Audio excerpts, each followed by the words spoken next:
Hi, good morning. It's Johnny Watson here in the wonderful virtual world of Agriscot. It's been a very strange year for everyone, and regarding Watson Seeds, it's been quite a challenge. We've really missed taking the opportunity to visit our clients and look at their fields and discuss their requirements in person.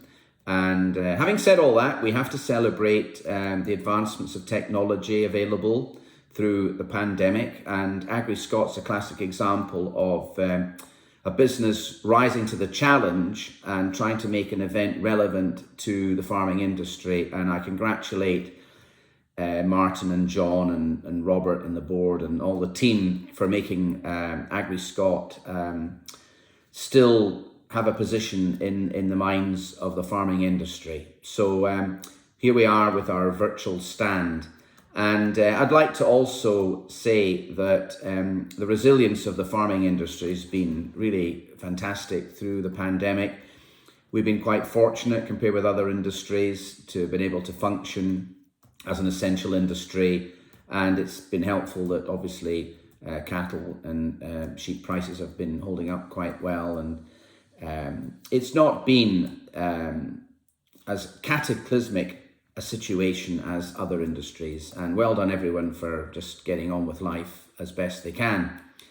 We of course are proud to sponsor the silage competition, and we've done this since the inception of the competition, and Andrew Best Senior has been a real stalwart of this and has worked very hard this year at trying to make the silage competition as relevant as it always is, and well done Andrew for that. So our business has got a range of distributors who we normally catch up with at the show, and agents, and of course our sales force and office team really enjoy the show normally because it's a chance to say hello to clients, thank them, discuss the way forward technically with many of the farmers by way of what mixtures best suits their needs. And we also have a range of suppliers from the breeders who will come along and say hello. Because when you get into this month, November, it's a time where I'm spending quite a bit of time reflecting on the performance of grass varieties by way of trial results. And we're starting to formulate mixtures at the moment for 2021. There's been quite a big harvest for grass seed, so consumption's been up as well, of course. So what we've got is a fairly stable position on grass seed prices. And we're busy working very hard at trying to see a way forward to making these mixtures as well priced as we can. If there's any shaving in costs, we'll be passing that straight on to the farmers. So we're busy doing that at the moment. We have a new trial site which is in the Borders, and that's been a fantastic platform to assess material for the mixtures going forward. So we're having a close look at that. It's only year one of the trials, which are going to run for 5 years, but already we're seeing distinctions in ground cover and nutritional merit. And we've got one or two standout varieties from the trials, which we will be including in the mixtures for next year. So I'm wishing everybody all the best for the show, and we'll have this virtual stand where various members of the team will be available for a chat, I guess. I'm not so sure about how this all works. And, you know, being a guy in his 60s, I'm working hard at taking an enlightened approach to the future, which is obviously more social media, web-driven, Twitter-based website sort of stuff.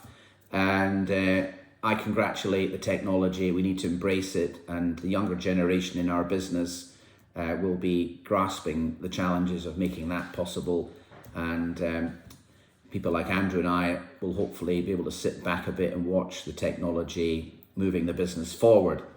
Anyway, all the very best. Thank you very much. I'm actually at Upper Nisbet Farm. I've been up in our grass variety trial site just checking out the ground cover as the varieties and mixtures head into the winter time.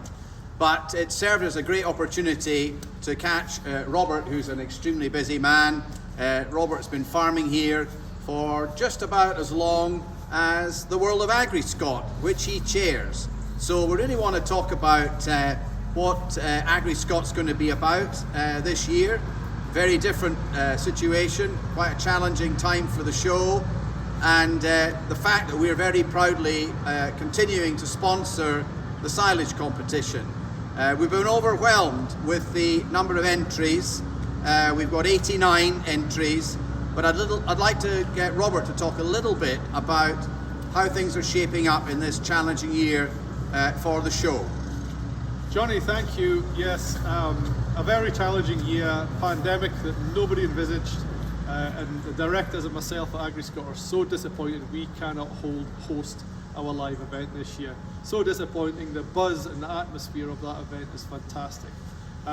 But second best, we're trying something different, something new, something that none of us know anything about, and it's a learning. Every day is a school day, as they say.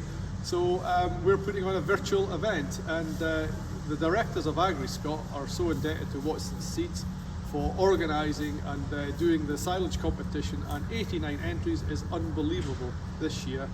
So well done to Johnny Watson and his team for getting that done, and we will certainly look forward to the judging and Hugh, all these comments coming forward about all the different silage samples.